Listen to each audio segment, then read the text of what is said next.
Jake Morrison stood very still in the huge room on Kepler Station. His boots were polished and his uniform was perfect. The ceremony hall was bigger than any building he had ever seen on Earth. Hundreds of alien beings sat in rows of seats that went up to the ceiling. Their eyes were all watching him. 3 years of war had ended last month. The Vorthan Empire had finally given up after Jake led his squad through the worst battle of the conflict. He had saved the mining colony on Tertius Prime and rescued over 10,000 people. Most of them were not even human. Jake felt nervous standing alone on the stage. He was just a regular soldier from Texas. His father had been a farmer and his mother worked at a grocery store. He never thought he would be standing in front of leaders from dozens of alien worlds. Admiral Kethver walked to the speaking platform. The admiral was 12 feet tall with green scales that shined under the bright lights. His voice was deep and strong when he spoke through the translation machines. "Today we honor the bravest soldiers of the Vorthan War," the admiral said. "These warriors risked everything to protect innocent people across the galaxy." Jake looked around the room. He saw beings with fur, others with multiple arms, and some that looked like they were made of living crystal. They all wore different uniforms, but they all had the same look of respect in their eyes. "Staff Sergeant Jake Morrison," the admiral continued, "you showed courage that saved thousands of lives. You led a mixed team of humans and aliens against impossible odds. Your tactical skills and refusal to give up broke the siege that had trapped our people for months." The admiral held up a beautiful crystal medal that seemed to glow with its own light. "For your extraordinary service, you are awarded the Order of the Burning Star. This is the highest honor the Galactic Defense Coalition can give." Jake walked forward and took the medal. It was heavier than he expected and warm to the touch. "Thank you, Admiral." "I was just doing my job." "Your job saved my world," said a voice from the audience. Jake looked and saw a tall being with blue skin and 4 arms. "My children are alive because of you, human." The admiral raised his hand for silence. "There is more. The people of Tertius Prime wish to give you a personal gift. They follow ancient traditions that require them to honor their savior in a special way." 2 smaller aliens wheeled a platform onto the stage. Jake looked down and saw something that made his eyes go wide. Standing on the platform was a tiny woman, no taller than his hand. She had blue skin that seemed to sparkle with different colors as she moved. Her hair was silver and her eyes were bright purple. "This is Zara of the Quilnari people," the admiral explained. "She has volunteered to serve as your personal companion and cultural guide. This is the greatest honor her people can give." Jake knelt down so he could see her better. Zara wore a beautiful dress made of what looked like liquid starlight. She had jewelry that was so small he could barely see it, but it caught the light perfectly. When she spoke, her voice was like music. "Great warrior Jake Morrison," she said, "I am honored to serve alongside the human who saved my world and my people. I chose this path myself because I believe our species can learn much from each other." Jake felt confused. "Miss Zara, I appreciate the honor, but I need to know something. Are you here because you want to be, or because someone told you to come?" Zara smiled and her whole face lit up. "Among my people, this is not a punishment or a duty. It is the highest honor we can give. I studied your language and your culture for months preparing for this moment. I want to learn about humans and help our peoples understand each other better." "But you're so small," Jake said quietly. "How can I keep you safe? What if I hurt you by accident?" "I am small in body, but not in spirit," Zara replied. "My people have survived for thousands of years by being smart and careful. I am not fragile, just differently sized. I can take care of myself, but I hope we can take care of each other." Jake looked into her purple eyes and saw intelligence and strength there. She was not afraid of him, even though he was 50 times her size. "If this is really what you want, then I would be honored to have you as my companion." The crowd in the ceremony hall began to clap and cheer. Jake carefully picked up the platform with Zara on it. She weighed almost nothing, but he held her as gently as he could. "I have prepared a small living space for our journey," Zara said. My people are skilled engineers. We can build anything we need at any size. After the ceremony, Jake walked through the station carrying Zara's platform. Other soldiers stopped to stare, but Jake ignored them. He was thinking about what his life would be like now. He had lived alone since joining the military. He ate simple food, kept his quarters clean, and focused on his duties. Now he had someone depending on him. "Are you worried about me?" Zara asked as they walked. "A little," Jake admitted. "I've never had to take care of anyone before. What if I mess this up?" "Then we will figure it out together," Zara said. "I have never lived with a human before either. We will both make mistakes and we will both learn." They reached Jake's quarters and he set the platform down carefully on his desk. Zara looked around the small room with interest. "This is very efficient," she said. "Humans are practical people. My quarters on Tertius Prime were carved into a living tree. Very different, but also very efficient." Jake sat down in his chair and looked at her. "What do you need to be comfortable here?" "Food, water, a place to sleep. I have brought supplies." "For several weeks," Zara said. "My people eat concentrated nutrients that take up very little space. For sleep, I just need a small dark area where I can be safe." Jake nodded. "I'll talk to the engineers tomorrow. We'll build you a proper home." "Jake," Zara said, "may I ask you something?" "Of course. Why did you really save my world?"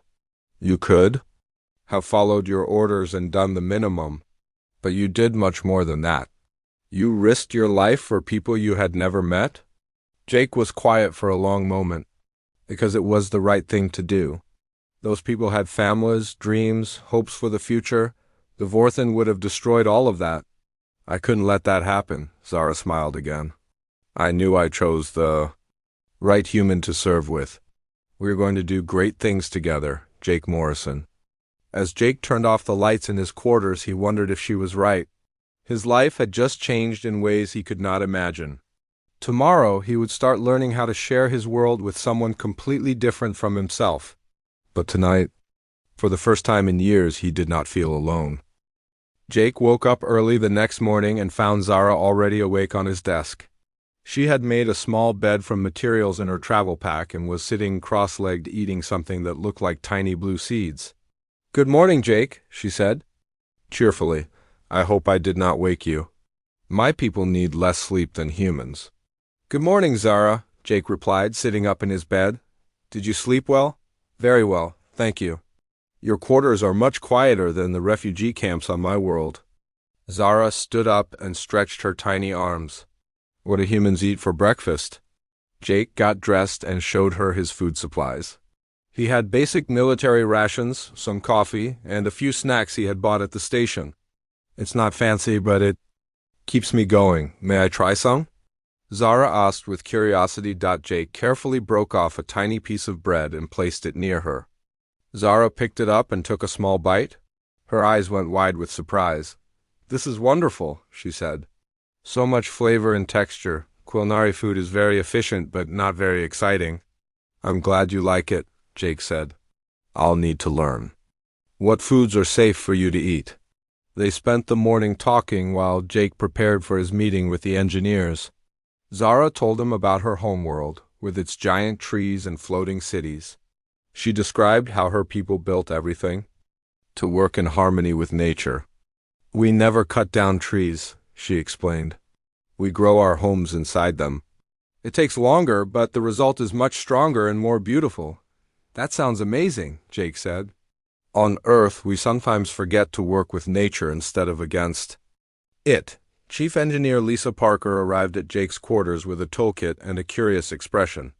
She was a short woman with red hair and grease stains on her uniform. "So you're the famous tiny alien?" Lisa said, kneeling down to see Zara better. "I've heard a lot about you already." "I am honored to meet you, Chief Parker," Zara replied formally. "I understand you are going to help us create a living space for me." "That's right," Lisa said. "I've never built anything this small before, but I love a good challenge." They worked together for several hours. Lisa measured and cut materials, while Zara designed the layout. Jake helped by holding things steady and offering suggestions. The tiny living space began to take shape in one corner of Jake's quarters. "This is incredible," Zara said as they installed miniature furniture. "The precision required for work at this scale is remarkable. Human engineering skills are very impressive." "You should see what we can do with big things," Lisa laughed. "We built this entire space station." By afternoon, Zara had a complete home with furniture, lighting, and even a small kitchen area. Lisa had installed a communication system so Zara could talk to Jake from anywhere in the room. "Thank you so much," Zara said to Lisa. "This is better than anything I had imagined. Just doing my job," Lisa replied. "But I have to admit, this was the most interesting project I've worked on in years." After Lisa left, Jake and Zara settled into their new routine. Jake prepared his dinner while Zara cooked her own meal on her tiny stove. They ate together at their respective tables and talked about their day. "Jake," Zara said, "may I ask you about the war? I know it was difficult, but I would like to understand what humans went through to save us." Jake was quiet for a moment. "It was the hardest thing I've ever done. We lost a lot of good people. But every time I wanted to give up, I thought about the families we were trying to save." "You thought about us even before you met us?" Zara said softly. "That says something important about human nature." "What do you mean? Many species only care about their own kind. Humans seem to care about all living beings. That's why the coalition asked for your help in the first place." Jake had never thought about it that way. "I guess we just don't like bullies, no matter who they're picking on." Over the next few days, Jake and Zara learned more about each other. Zara was incredibly smart and knew a lot about galactic politics. She explained the complex relationships between different alien species and helped Jake understand things he had never considered. "The Vorthan Empire wasn't just evil," she said one evening. "They were desperate. Their homeworlds were dying and they needed new resources. They chose to take what they needed by force instead of asking for help. That doesn't excuse what they did," Jake said. "No, it doesn't," Zara agreed. "But understanding their motivations helps us prevent similar conflicts in the future." Jake found himself looking forward to these conversations. Zara had a different way of thinking about problems that helped him see things from new angles. She was also surprisingly funny and could make him laugh even after a difficult day. "Your people have an interesting sense of humor," Jake said after. Zara told him a Quilnari joke that involved mathematical equations. "Humor is universal," Zara replied. "It just translates differently between species." They also discovered they both loved strategy games. Zara taught Jake a Quilnari game played with colored stones, while Jake showed her how to play chess. Despite her small size, Zara was an excellent player who won more games than she lost. "You think several moves ahead," Jake observed after losing another game. "My people have to think ahead to survive," Zara explained. "When you're small, you can't afford to make mistakes." "Is that why you volunteered to come with me? To help your people by learning about humans?" Zara considered the question carefully. "Partly, yes. But also because I was curious about you personally. The human who saved my world without expecting anything in return." "I didn't save your world alone," Jake said. "I had help from good people, both human and alien." "That's exactly what I mean," Zara said with a smile. "You give credit to others even when you deserve it yourself." As the days passed, Jake realized that having Zara around was changing him in ways he hadn't expected. He was more careful about his actions, more thoughtful about his words, and more interested in learning about other cultures. She wasn't just a companion or a responsibility, she was becoming a friend. "Zara," he said one night as they prepared for sleep, "I want you to know something. I'm glad you're here. Not just because of the honor or the political benefits, but because I enjoy your company." "I'm glad too, Jake," Zara replied from her small bed. "I think we make a good team." Jake smiled as he turned off the lights. Tomorrow would bring new challenges, but for the first time in years, he felt like he had someone to face them with. Someone who understood both his strengths and his weaknesses, and who accepted him exactly as he was. 2 weeks after Zara moved in with Jake, the USS Defiant received new orders. Captain Rodriguez called all senior staff to the bridge for a mission briefing. Jake put Zara in her portable habitat and carried her with him to the meeting. "We've detected strange signals from the outer rim," Captain Rodriguez announced. "High Command wants us to investigate. The signals are coming from a sector that's supposed to be empty space." Lieutenant Commander Stevens pointed to a star map on the main screen. "The signals started 3 days ago. They're not natural, too organized, too purposeful, but they don't match any known communication patterns." Jake studied the data while Zara examined it through her habitat's sensors. The signals were definitely artificial, but they were unlike anything in the Coalition's databases. "Captain," Zara said through the communication system, "these mathematical patterns are very sophisticated. Whatever is sending them has advanced technology." The other officers looked surprised to hear the tiny alien speak. Most of them had heard about Jake's companion, but few had met her personally. "You can read these signals?" asked Commander Martinez, the ship's science officer. "My people are skilled at pattern recognition," Zara explained. "These signals are not random. They repeat every 47 minutes with small variations. Someone is trying to communicate, but they're using a system we don't understand." Captain Rodriguez nodded. "That settles it. We leave for the outer rim in 6 hours. Morrison, your team will handle the investigation if we find anything." Jake felt nervous as they prepared for the mission. He had been on dangerous assignments before, but never with Zara depending on him. The thought of putting her in danger made his stomach tight with worry. "You're thinking too much," Zara said that evening as Jake checked his equipment for the 3rd time. "I can see it in your face." "I'm responsible for your safety," Jake replied. "If something happens to you, I'll never forgive myself." "Jake, look at me," Zara said firmly. Jake knelt down so they were eye to eye. "I'm not helpless. My people survived the Vorthan invasion for months before you arrived. We know how to handle danger. But you're so small," Jake said quietly. "What? If I can't protect you?" "Then we protect each other," Zara said. "That's what partners do." The USS Defiant jumped to hyperspace and traveled for 2 days before reaching the signal source. What they found made everyone on the bridge gasp in amazement. Floating in the empty space was a massive ship, easily 10 times larger than their cruiser. "It's huge," whispered Ensign Johnson from the navigation station. "I've never seen anything like it." The alien ship was dark and silent except for the mysterious signals. Its hull was covered in strange symbols that seemed to shift and change as they watched. "I'm detecting minimal life signs," reported Stevens, "but the power core is still active. This ship has been drifting for a very long time." Captain Rodriguez turned to Jake. "Morrison, take a team and investigate. We need to know what we're dealing with." Jake hesitated and looked at Zara's habitat. "Captain, I request permission to bring Zara on the mission. Her analytical skills could be valuable." "Several?" Officers shifted uncomfortably. Commander Martinez shook his head. "That's too dangerous. She should stay here where it's safe."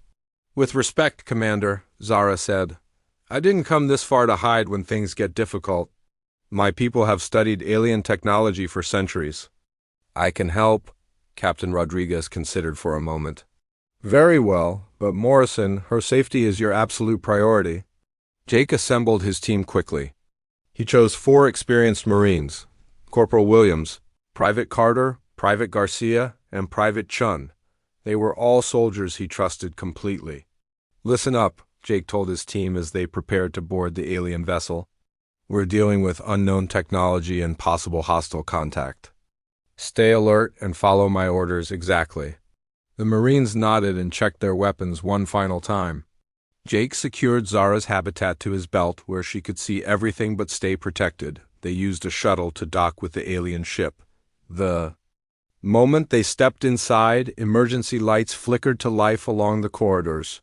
The interior was even more impressive than the outside, with ceilings that stretched high above their heads. "These corridors are built for giants," said Corporal Williams, looking around in wonder. "Whatever lived here was at least 12 feet tall." "The atmosphere is breathable," reported Private Carter, checking his scanner. "But there's something strange about the air. It feels heavy." Zara studied the architecture through her habitat's sensors. The proportions are wrong for most known species. This ship is very old, possibly from before the coalition was formed. They moved deeper into the vessel, following the signal source. The corridors were lined with symbols that seemed to pulse with their own light. Jake felt like they were walking through the belly of some enormous beast. The signals are getting stronger, Zara reported. We're getting close to the source. As they rounded a corner, they discovered something that made Jake's blood run cold.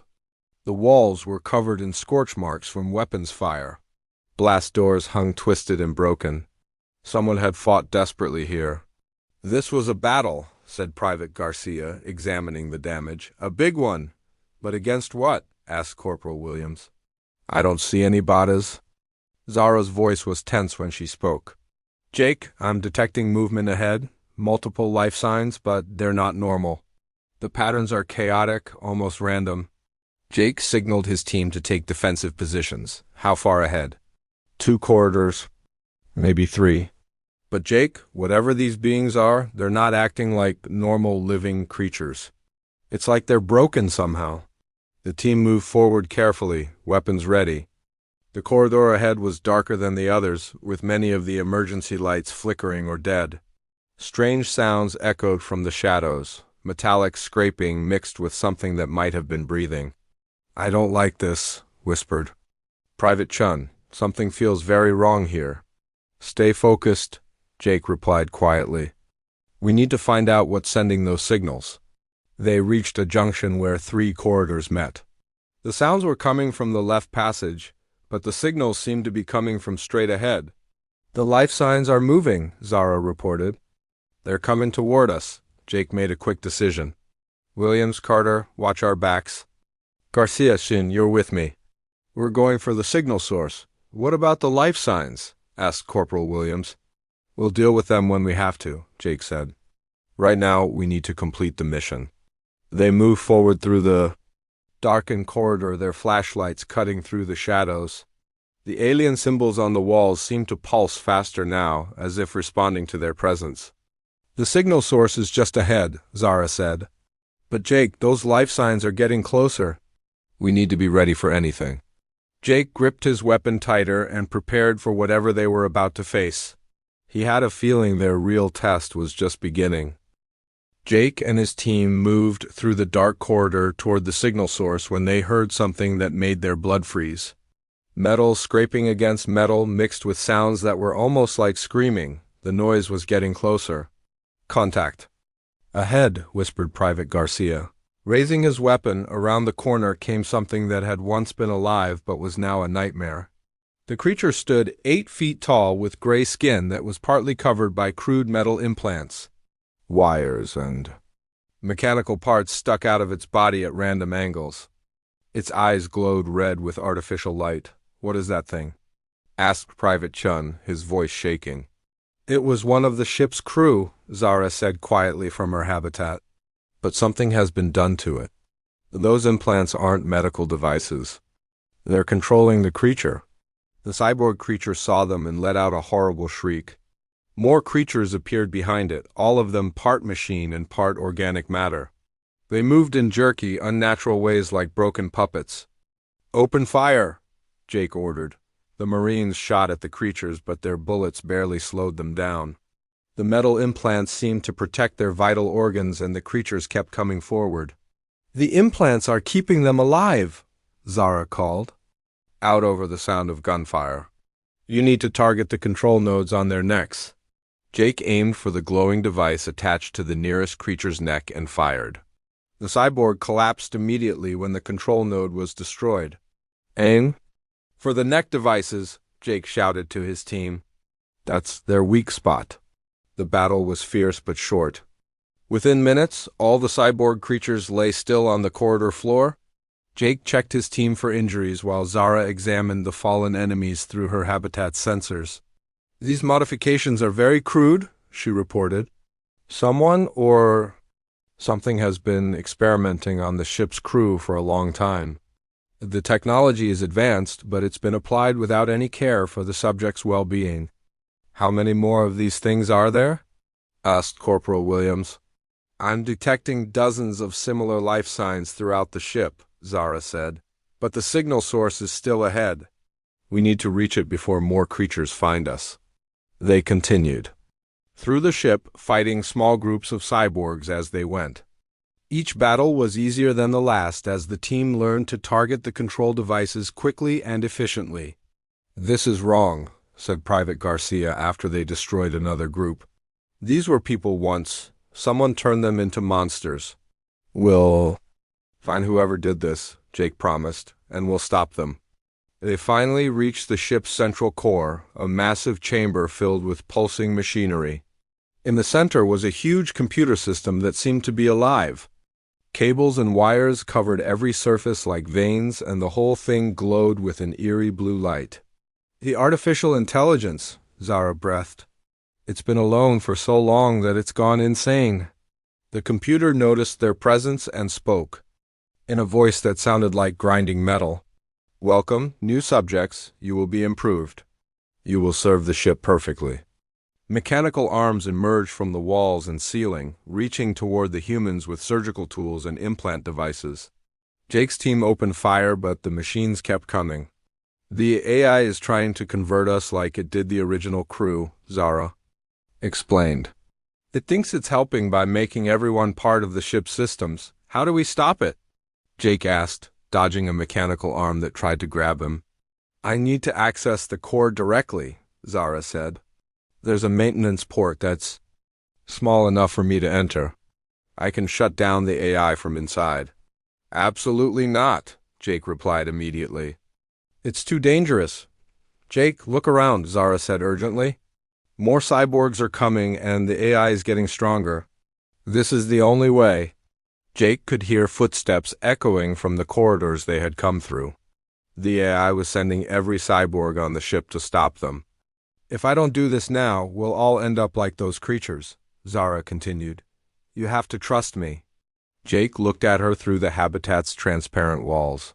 Her purple eyes were calm and determined. She wasn't asking for permission. She was telling him what had to be done. How long do you need? He asked. 2 minutes to reach the core, 3 minutes to shut it down, Zara replied. Can you hold them off for 5 minutes? We'll hold them for as long as it takes, Jake said firmly. He carefully removed Zara from her habitat and placed her near the maintenance port. She looked so small and fragile next to the massive computer system. Be careful, he said quietly. You too, she replied, then disappeared into the opening. The cyborgs arrived moments later, pouring into the core chamber from every entrance. Jake and his team fought desperately, using the computer equipment as cover. The mechanical arms from the AI system attacked them from above while the cyborgs pressed forward from all sides. We're running low on ammunition, shouted Private Carter. Hold your fire until you have clear shots, Jake ordered. Make every bullet count. The battle seemed to last forever. Jake lost track of how many cyborgs they had destroyed. His team was tired and running out of options when suddenly everything stopped. The mechanical arms froze in place. The cyborgs collapsed like their strings had been cut. The blue glow from the computer system faded to darkness. Zara, Jake called out. Zara, are you okay? For a terrifying moment, there was no answer. Then he heard her voice, weak but alive, coming from inside the core. I'm here, Jake. I did it. The AI is shut down permanently. Jake reached into the maintenance port and carefully pulled Zara out. She was covered in dust and looked exhausted, but she was smiling. The AI wasn't evil, she explained as Jake held her gently in his hands. It was lonely and afraid. It had been alone for so long that it forgot what it meant to be alive. It thought turning everyone into machines would make them perfect and eternal, but you stopped it, Jake said. I didn't destroy it, Zara corrected. I gave it peace. It can sleep now instead of suffering. Jake looked around the chamber at all the fallen cyborgs. What about them? Free, Zara said sadly. They died as themselves, not as machines. The team made their way back to the shuttle in silence. The alien ship was completely dark now, drifting peacefully through space. They had solved the mystery of the signals and ended the suffering of the ship's crew. You saved us all, Jake told Zara as they returned to the USS Defiant. We saved each other, she replied. That's what partners do. Jake realized she was right. They had faced the greatest challenge of their lives together and emerged stronger for it. Their partnership had been tested in the worst possible way and had proven unbreakable. 6 months had passed since Jake and Zara survived the nightmare on the alien ship. Their story had spread throughout the Coalition fleet and made them famous. Military commanders wanted to study their teamwork while scientists were fascinated by their friendship. But for Jake, none of the attention mattered as much as the bond he had formed with his tiny companion. They were back on Kepler Station, but everything had changed. Jake now wore the uniform of a lieutenant commander and worked in the Coalition's new interspecies relations department. His office was 3 times larger than his old quarters and had been specially designed to accommodate both human and Quilnari needs. Zara had her own workspace built into Jake's desk, complete with miniature computers and communication equipment. She held the official title of cultural advisor, but everyone knew she was much more than that. Her insights into alien psychology had helped prevent 2 border conflicts and improved relations between species that had been enemies for generations. The morning briefing is starting in 10 minutes, Zara announced from her tiny office. She was reviewing reports on a screen that was smaller than Jake's fingernail but contained the same information as his larger displays. I'm almost ready, Jake replied, adjusting his new uniform. Any word from the Andromeda sector? The situation is getting worse, Zara said seriously. The Korthans and the Zilani have been fighting for 3 weeks now. Each side blames the other for starting the conflict. Jake frowned as he read the latest intelligence reports. 2 peaceful species had suddenly begun attacking each other's trade ships and colonies. Neither side would explain why they had broken their century-old peace treaty. Something doesn't make sense, Jake said. These species have been allies for generations. What could make them turn on each other so quickly? Fear, Zara replied immediately. Someone or something has made them afraid of each other. When people are scared, they do things they would never normally consider.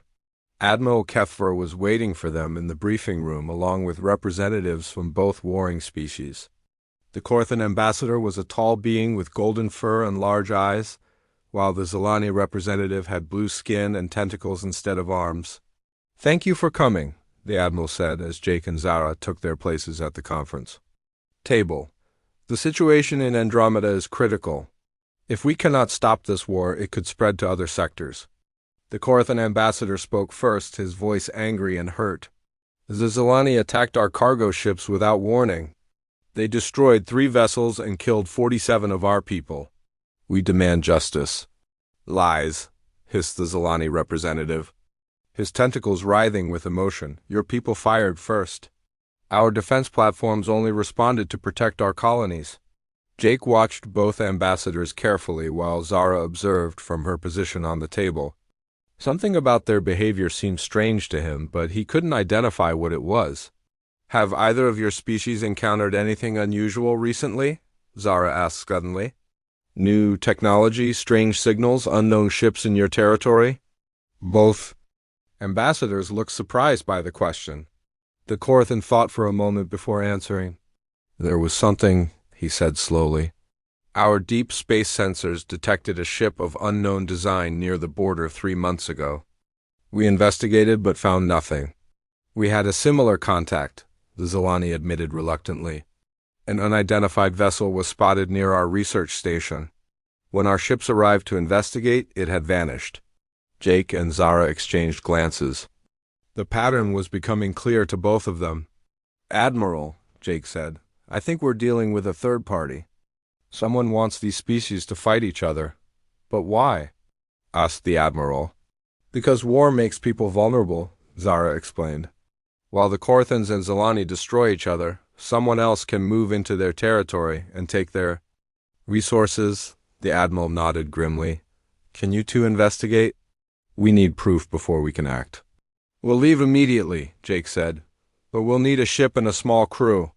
The USS Vigilant is at your disposal, the Admiral replied. Captain Brooks and her crew are experienced in covert operations. Jake and Zara spent the rest of the day preparing for their mission.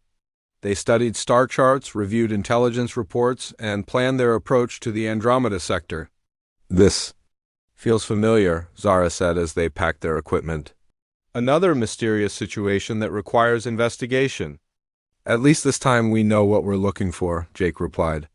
"Someone is manipulating these species into fighting each other. The question is who and how," Zara said thoughtfully. "It takes sophisticated technology to make two peaceful species suddenly turn violent." The USS Vigilant was a sleek ship designed for stealth and reconnaissance. Captain Brooks was a professional woman with short black hair and sharp eyes that missed nothing. "Welcome aboard," she said as Jake and Zara came aboard.